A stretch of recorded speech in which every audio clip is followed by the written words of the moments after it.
Good morning, hi friends, welcome back to our channel this name Sujata के। चलिए, तो आप लोगों का स्वागत है आपके एक बार फिर से अपने चैनल में जिसका नाम है सुजाता के। तो चलिए, आज के वीडियो में मैं लेकर के आई हूँ आप लोगों के सामने में डिमांड पे सोशल साइंस का आंसर की, जिसका एग्जामिनेशन जो है वो 18 तारीख को हुआ था।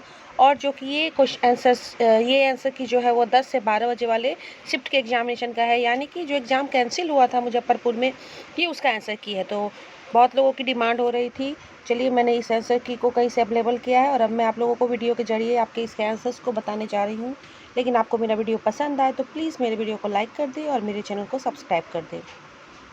तो पहला क्वेश्चन हमारा देख लेते हैं क्या है। हल्के और तेज चलने वाले जहाज़ कैरावल को किसने बनाया था? द राइट आंसर इज पुर्तगालियों ने। हमारा दूसरा क्वेश्चन है कि भारत में ईस्ट इंडिया कंपनी की स्थापना कब हुई? तो इसका सही जवाब हो जाएगा 1600 ईस्वी। चलिए, तीसरा क्वेश्चन है कि उत्तम आसान तारीफ की खोज किसने की थी? इसका सही आंसर है बार्थोलोमेव डियाज ने। क्वेश्चन नंबर 4 है सर्वप्रथम कॉमन सेंस की रचना किसने की थी? तो इसका सही जवाब हो जाएगा टॉमस पेन ने। चलिए, क्वेश्चन नंबर 5 आ रहा है अमेरिकी स्वतंत्रता संग्राम की सबसे महत्वपूर्ण उपलब्धि क्या थी? तो इसका सही जवाब हो जाएगा गणतंत्रात्मक व्यवस्था का पहला प्रयोग।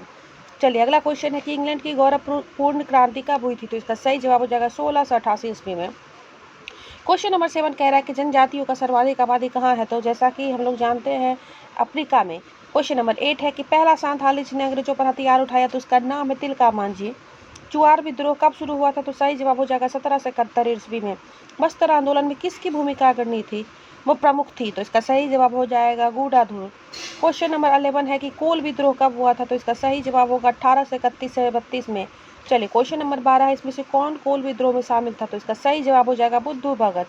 चलिए, क्वेश्चन नंबर 13 है डैश को धान के भी रूप में जानते हैं? तो चावल। निम्नलिखित में से कौन सा देश चावल का प्रमुख उत्पादक है? द राइट आंसर इज चीन। भारत में कुल फसल उत्पादन के क्षेत्र का कितना प्रतिशत तिलहन से आच्छादित है? तो सही जवाब हो जाएगा 12। निम्नलिखित में से कौन खरीफ फसलों के उदाहरण नहीं है? तो इसका सही जवाब हो जाएगा चावल। निम्नलिखित में से कौन कृषि का एक प्रणाली का वर्णन करता है जहां एक बड़े क्षेत्र में एक ही फसल उगाई जाती है? तो इसका सही जवाब हो जाएगा वृक्षारोपण ऋषि। निम्नलिखित में से कौन सी फाइबर फसल है? The right answer is jute. League of Nations की कमजोरियों के बारे में निम्नलिखित में से कौन सा कथन सत्य है? तो इसका सही जवाब हो जाएगा आर्थिक प्रतिबंध लगाने में लीग की अक्षमता ने इसे पंगु बना दिया। अगला क्वेश्चन है कि यूएनओ को किस वर्ष नोबेल का शांति पुरस्कार दिया गया था? तो सही जवाब हो जाएगा 2001 में। संयुक्त राष्ट्र की कितनी आधिकारिक भाषाएं हैं? तो इसका सही जवाब। राष्ट्रसंघ के चार्टर सदस्य कितने राष्ट्र थे? तो इसका सही जवाब हो जाएगा 42। ऊपरी सिलेसिया जर्मन और पोल्स दोनों द्वारा आबादी वाला क्षेत्र था। राष्ट्रसंघ ने जर्मनी और पोलैंड के बीच अपर सिलेसिया के मुद्दे का समाधान कैसे किया? तो इसका सही जवाब हो जाएगा क्षेत्रों को विभाजित किया। चलिए, क्वेश्चन नंबर 24 है रॉलेट कानून किस वर्ष पारित किया गया था? तो इसका सही जवाब हो जाएगा 1919 ईस्वी में। क्वेश्चन नंबर 25 है कि जालियांवाला बाग हत्याकांड की जांच के लिए सरकार ने किस समिति का गठन किया था? तो जैसा कि हम लोग जानते हैं, हंटर समिति का। All India trade union Congress का गठन कब और किसकी अध्यक्षता में किया गया था? Right answer is 31 October 1920 Lala Lajpat Rai. Question number 27 औद्योगिक क्रांति का क्या अर्थ है? राइट आंसर इज उत्पादन प्रणाली में परिवर्तन। क्वेश्चन नंबर 28 चार्ल्स डिकेंस द्वारा रचित उपन्यास टॉम्बी एंड सन कब प्रकाशित हुई? तो सही जवाब हो जाएगा 1848। पटना का पुराना नाम क्या था? तो सही जवाब हो जाएगा उपयुक्त तीनों। 30 में कह रहा है कि भारत में पहली बार कहाँ धुआं निरोधक कानून पारित किया गया था? तो इसका सही जवाब हो जाएगा 1863 कोलकाता। प्रथम विश्व युद्ध की समाप्ति के बाद किसके द्वारा यूरोप की अर्थव्यवस्था को पुनर्जीवित करने का प्रयास किया गया? तो सही जवाब हो जाएगा अमेरिका। सार्क का मुख्यालय कहाँ स्थित है? तो इसका सही जवाब हो जाएगा काठमांडू। मुद्रण की तकनीक सबसे पहले कौन सी 3 देशों में आई थी? तो सही जवाब हो जाएगा चीन, जापान एंड कोरिया। चलिए, क्वेश्चन नंबर 34 है भारत का कुल क्षेत्रफल लाख वर्ग किलोमीटर में कितना आता है? तो उसका सही जवाब हो जाएगा 32.8। क्वेश्चन नंबर 35 कह रहा है कि मैक-मोहन रेखा भारत को किस देश से अलग करती है? तो सही जवाब होगा चीन। चलिए, धुआंधार जलप्रपात किस नदी पर स्थित है? तो सही जवाब होगा नर्मदा। निम्नलिखित में से किस नदी का उद्गम अमरकंटक नहीं है? तो सही जवाब होगा तापी। सर्वप्रथम मानसून शब्द को किस देश के नाविक द्वारा प्रयोग किया? तो सही जवाब हो जाएगा अरब के द्वारा।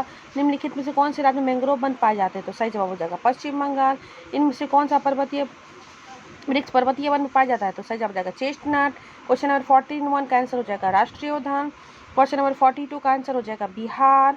43 में कह रहा है कि किस वर्ष जनसांख्यिक विभाजक वर्ष के रूप में जाना जाता है? तो इसका आंसर हो जाएगा 1921। 44 का आंसर हो जाएगा जमुना। 45 का आंसर हो जाएगा 70%। माउंट एवरेस्ट की ऊंचाई कितनी है? तो सही जवाब हो जाएगा 1848 मीटर। 47 का आंसर हो जाएगा पर्यटन पर। 48 का आंसर हो जाएगा 1:1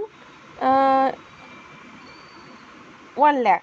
चलिए, 49 का आंसर हो जाएगा भौतिक मानचित्र। 50 का आंसर हो जाएगा उपरोक्त सभी। 51 का आंसर हो जाएगा कोयला। 52 का आंसर हो जाएगा पंजाब। 53 का आंसर हो जाएगा उपरोक्त सभी। 54 का आंसर हो जाएगा महासागर और मीठे पानी। 55 है पृथ्वी की सतह का कितना हिस्सा पानी से ढका है, तो 3/4। पानी की कमी का है, तो पानी के एक क्षेत्र के भीतर पानी के उपयोग की मांगों को पूरा करने के लिए पर्याप्त उपलब्ध ताजे पानी के संसाधनों की कमी है। चलिए 57 में निम्नलिखित में से कौन सा राज्य तेल का पुराना उत्पादक है, the right answer is Assam. 58 में कह रहा है बालाघाट खानों में निम्नलिखित में किस खनिज का खनन किया जाता है, तो सही जवाब हो जाएगा मैंगनीज। 59 जो है इनमें से कौन सा जीव जो केवल भारत में ही पाया जाता है, the right answer is Ganga dolphin. Question number 60 है चिपको आंदोलन के प्रणेता कौन है, तो सही जवाब होगा सुंदरलाल बहुगुणा। 61 कह रहा है किस राज्य में खनिज तेल का विशाल भंडार स्थित है, तो सही जवाब हो जाएगा असम। सिंगरौली किस राज्य का सबसे बड़ा कोयला क्षेत्र है, तो सही जवाब हो जाएगा मध्य प्रदेश का। निम्नलिखित में से कौन सा उद्योग कृषि पर आधारित नहीं है, तो सही जवाब हो जाएगा सीमेंट। निम्नलिखित में से कौन उपभोक्ता उद्योग है, तो सही जवाब हो जाएगा चीनी उद्योग। भारत का सर्वाधिक विदेशी व्यापार किस मार्ग द्वारा होता है, द राइट आंसर इज समुद्री मार्ग। क्वेश्चन नंबर 66 का आंसर हो जाएगा 5। 67 का आंसर हो जाएगा हाजीपुर। 68 का आंसर हो जाएगा मासिनराम। 69 का आंसर हो जाएगा कोसी। 70 का आंसर हो जाएगा रेगबुरी मिट्टी। 71 का आंसर हो जाएगा पटना। 72 का आंसर हो जाएगा 1982। 73 का हो जाएगा पोलैंड। 74 का आंसर हो जाएगा इंग्लैंड। 75 का आंसर हो जाएगा अब्राहम लिंकन। 76 का आंसर हो जाएगा चाइना। 77 का आंसर हो जाएगा भारतीय राष्ट्रपति। 78 का आंसर हो जाएगा चीन। 79 का आंसर हो जाएगा अमेरिका। 80 का कहता है राज्यसभा का सभापति कौन होता है, तो उपराष्ट्रपति। 81 किस सदस्य की मृत्यु या इस्तीफा के बाद होने वाले चुनाव को क्या कहते हैं, तो सही जवाब हो जाएगा उपचुनाव। मतदान करने का कम उम्र क्या होता है, तो सही जवाब हो जाएगा 18 वर्ष। सर्वाधिक लोकप्रिय चुनाव आयुक्त कौन थे, तो TN शेषन। बिहार बंगाल से कब अलग हुआ, तो 1936 में। भारत में आपातकाल से प्रथम कब लागू हुआ, तो 1962 में। अमेरिका के राज्यसभा को क्या कहते हैं, तो सीनेट कहते हैं। भारत के संविधान में निम्नलिखित में से कौन समानता के अधिकार में शामिल नहीं है, तो इसका सही जवाब हो जाएगा आर्थिक बराबरी। प्राथमिक शिक्षा के मौलिक अधिकार को संविधान में कब जगह दिया गया, तो सही जवाब हो जाएगा 2002 में। क्वेश्चन नंबर 89 भारत में कौन सा कथन सही है, तो सही जवाब हो जाएगा यहाँ धर्मनिरपेक्षता का सिद्धांत है। हम लैंगिक विभाजन की बात करते हैं तो हमारा अभिप्राय क्या होता है, तो सही जवाब हो जाएगा समाज में स्त्रियों और पुरुषों को दी गई और समान भूमिकाएं। क्वेश्चन नंबर 90 कह रहा है 91 कह रहा है इनमें से कौन लोकतंत्र को मजबूती प्रदान नहीं करता है, तो सही जवाब हो जाएगा विविधताओं में सामंजस्य का अभाव और संघर्ष। चलिए राज्यसभा का सभापति कौन होता है, तो सही जवाब हो जाएगा उपराष्ट्रपति। भारत का उपराष्ट्रपति अपना त्याग पत्र किसको देता है, तो सही जवाब हो जाएगा उपराष्ट्रपति को। 94 है भारत में कौन सी दलीय व्यवस्था है, तो सही जवाब हो जाएगा बहुदलीय। 95 का आंसर हो जाएगा सामाजिक आर्थिक आंदोलनों को भड़काना। 96 का आंसर हो जाएगा आधुनिकता। 97 का आंसर हो जाएगा विकास। 98 का हो जाएगा किस आधार पर लोकतंत्र को सर्वोत्तम शासन कहते हैं, तो जनमत पर आधारित। 99 का हो जाएगा भारतीय लोकतंत्र की कमजोरियों को दूर करने का सर्वश्रेष्ठ उपाय क्या है, तो सुधारात्मक कानून को निर्माण।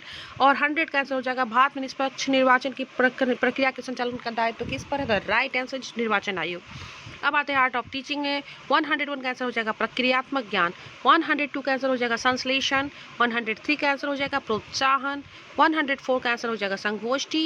105 का हो जाएगा श्रुतलेख। 106 का हो जाएगा अनुसंधान विधि। 7 का प्रदर्शन विधि। 8 का जांच करना। 9 का मॉन्टेसरी। 10 का प्रत्यक्ष ज्ञान। 11 का शिक्षक की मनोवृत्ति। 12 का निर्देश विधि। 13 का खेल आधारित। 14 का प्रयोगात्मक। 15 का प्रचारतांत्रिक। 16 का क्या मापना है इसका निर्णय। 17 का परीक्षण। 18 का छात्रों की प्रगति का निगरानी करना। 19 का परीक्षा मापन आकर मूल्यांकन। 20 का बहुविकल्पीय प्रश्न। 21 का असंरचित निबंध। 22 का व्यक्तित्व। 123 का कार्यक्रम के अंत तक। 124 का निर्णय प्रमाणित करना। 125 का परीक्षण। 126 का आवृत्तियाँ। 127 का रेंज। 128 का जटिल सीखने के परिणामों को माप सकते हैं जिन्हें अन्य प्रकार के प्रश्नों से नहीं मापा जा सकता। 129 का MCQ। 130 का अल्फ्रेड विनेट। अदर स्किल में आ जाइए। गुआकोल्बुकर्क ने किस साम्राज्य किस शासक से छीन लिया, तो बीजापुर। 132 का कर्नाटक। 133 का बैंक द्वारा आउटसोर्स की गई ATM सेवा एक ब्रांड प्रायोजक के बैंक सहित नामित ATM है, लेकिन ATM मशीन बैंक के स्वामित्व में नहीं है। 34 का चौकीदारी। 135 का ओडिशा। 136 का स्ट्रेटोस्फीयर। 137 का कोयला सिलिका मिट्टी सीमेंट। 138 का 33 एंड 139 का वेब भोजन। चलिए 140 में आते हैं, इसका आंसर हो जाएगा तेल। 141 का 78। 142 का 4000। 143 का 3/4। 144 का 72। 145 का नहीं बदलेगा। 146 का दिशा। 147 का 91। 148 का 1/8। 149 का EOZ DZ EFM और 150 का पिता। तो चलिए इस तरह से मैंने सारा आंसर जो आप लोगों के सामने रख दिया है। अब आप इस वीडियो के ज़रिए अपने आंसर को मिला सकते हैं, पुष्टि कर सकते हैं, लेकिन आपका ऑब्जेक्शन टाइम ख़त्म हो चुका है। इसीलिए जो आंसर गलत सही जो भी होगा, आप उस पर कुछ भी अपना उस पर आप कोई भी ऑब्जेक्शन नहीं लगा सकते हैं। फिर भी उम्मीद करते हैं कि आपका सारा जवाब सही हो और स्टेट का रिजल्ट जो है बहुत जल्द यानी 3 तारीख को आने वाला है। तो उम्मीद करती हूँ कि आपका रिजल्ट अच्छा हो, आपका दिन शुभ हो। इसी के साथ आज के लिए बस इतना ही। अगर आपको और भी जानकारी चाहिए तो प्लीज़ मेरे चैनल पर बने रहें। बहुत बहुत धन्यवाद।